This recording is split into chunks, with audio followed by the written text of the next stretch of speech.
everyone, it's Olivia from Girlybunches and I'm back with a quick video on how to do a no-sew granny square assemble. So I've done a video on how to do granny squares. Well, it was actually 3 because I talked too much, and I'll put a link down below on how to do this general, how to generally do the granny square. But in that video what I did was I showed you how to crochet the 2 edges together, and well, it's fine, there's nothing wrong with that, but you do end up with a ridge. But this one is a no sew and sort of a crochet join together while you go one. So if you're keen to get something finished and you're looking just to do a quick project, then this is quite nice to do.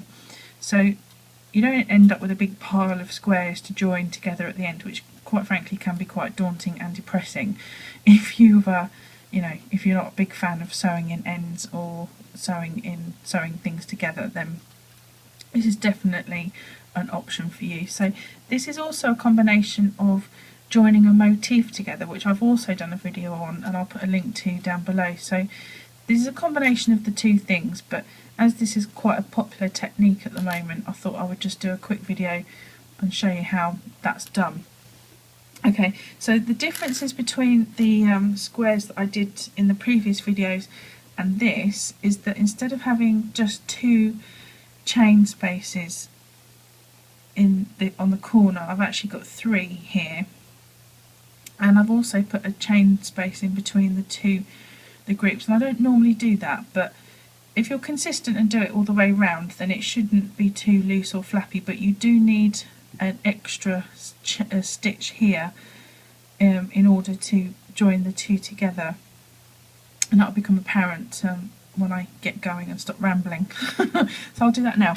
So I've done 3 together already, and I've started another one. So I've got as far as doing the last round. So these squares consist of 3 rounds. So I've done the 2 and I'm just about to start the 3rd one. So I started the corner. Get some more yarn, and remember I said we have 3 chains in the corner. So what you do one of those chains, and on the 2nd chain is where you actually join. So I'm going to join this to this edge here. So that 2nd chain, let me just focus so you can see, becomes a double crochet like that.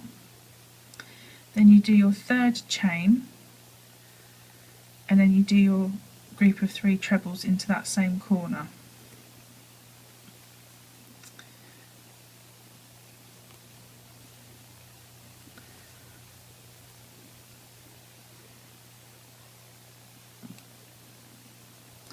Okay, so now we're going to do, instead of doing a chain like I did here, I'm going to do a double crochet into that gap there, like that. So that's instead of doing a chain, and then I do my group of 3 here.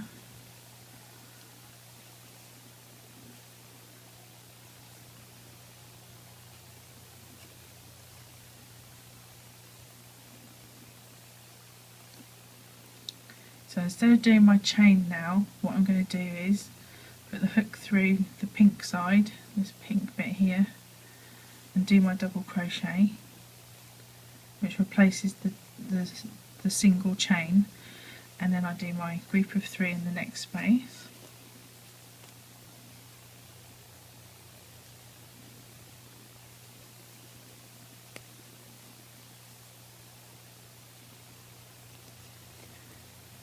So what I need to do now is I need to do 1 chain, pick this up, go into that pink bit there,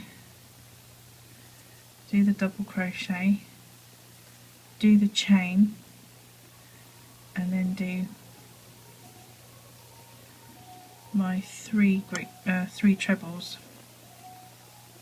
I think there's an ice cream van outside if you can hear that. Okay, so that's now joined that edge to the pink one. So as you can see, that's rather nifty, it's rather clever and very quick to do. So if you're making a big blanket of some sort, you know, it gives you a nice flat edge. It doesn't stick up, you know, it's lovely. So I'll just finish this square.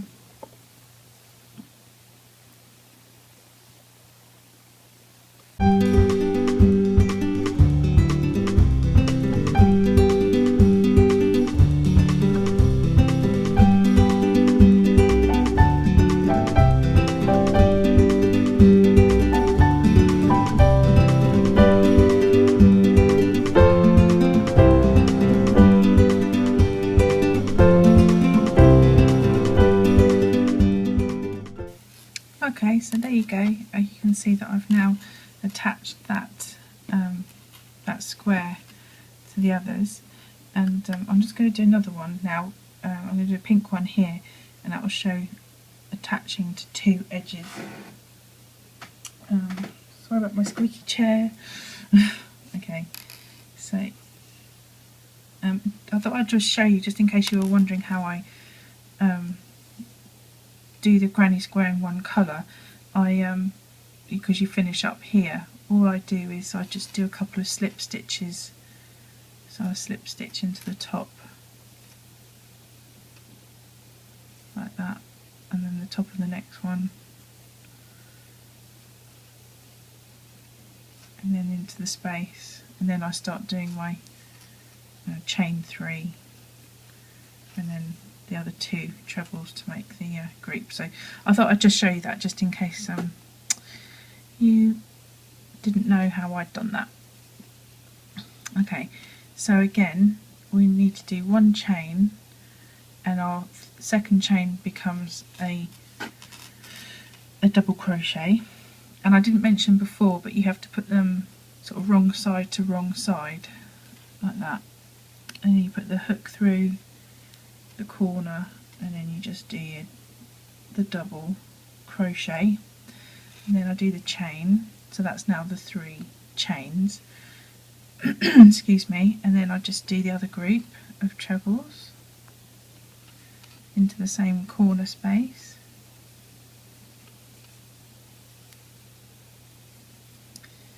and then instead of doing the chain space, I just again do the double crochet, and then we do as we did before.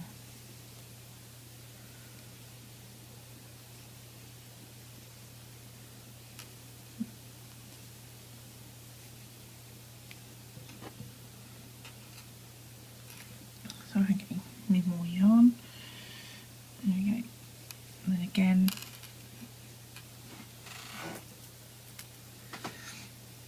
not do the single, not do the chain, but we just do the double crochet into that gap there.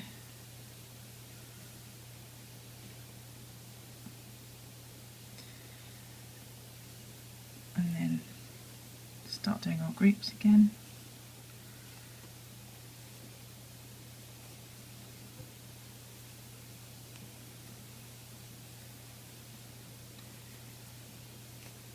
And because we're on the corner, I'm going to do one chain, and then I get the work, and I put my hook through that pink one this time, do the double, and I do one chain,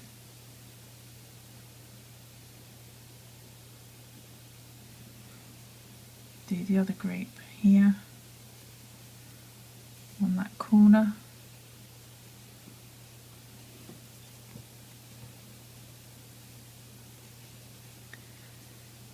and because we're joining these two sides, and I'm joining these two sides, I now don't do my chain space. Whoops! I just do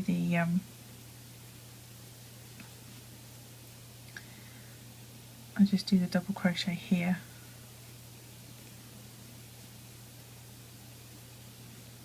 like that, in my group.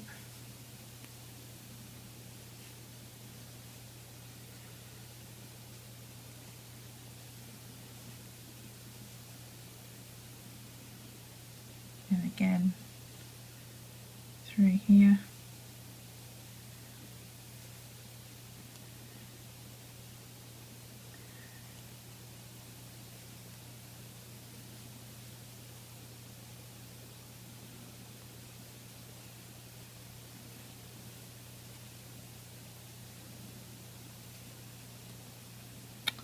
Yeah, getting it all wrong here. Here we go.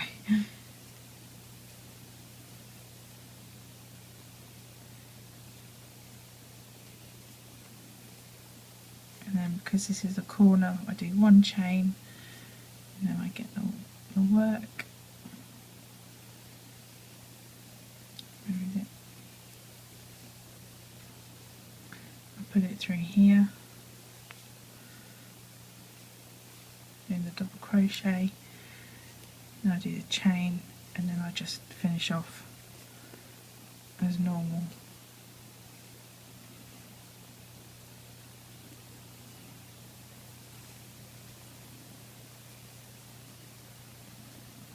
Dear, this is so fiddly to do. I'm watching what I'm doing through the camera screen, and it never really works. It's never such a good idea, but well, you know, it always sounds like a good idea at the time, doesn't it? So I'm just going to finish off now, back round to where I started.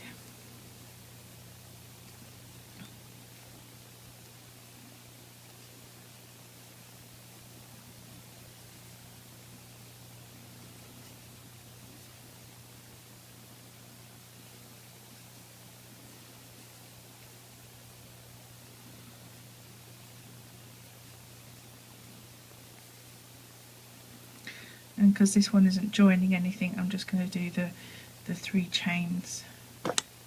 Oops, sorry. Yep, last group on the corner.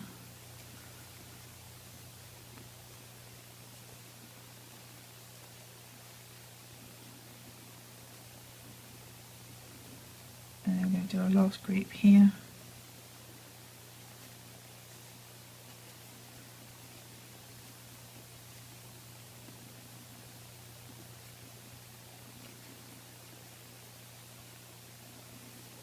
And then the 1 chain and slip stitch into the top, just like normal, and finish that off.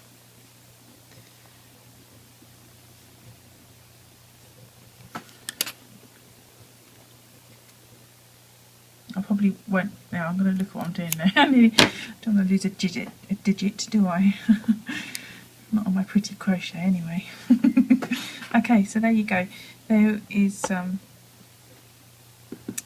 there are 5 squares joined together there, and I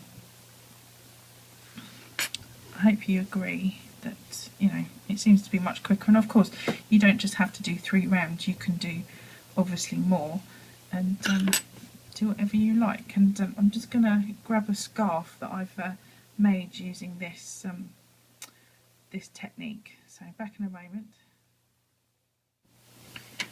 So here we go. Here's obviously I can't show the whole thing, but here's a scarf that I've made using the same technique, and I just made squares.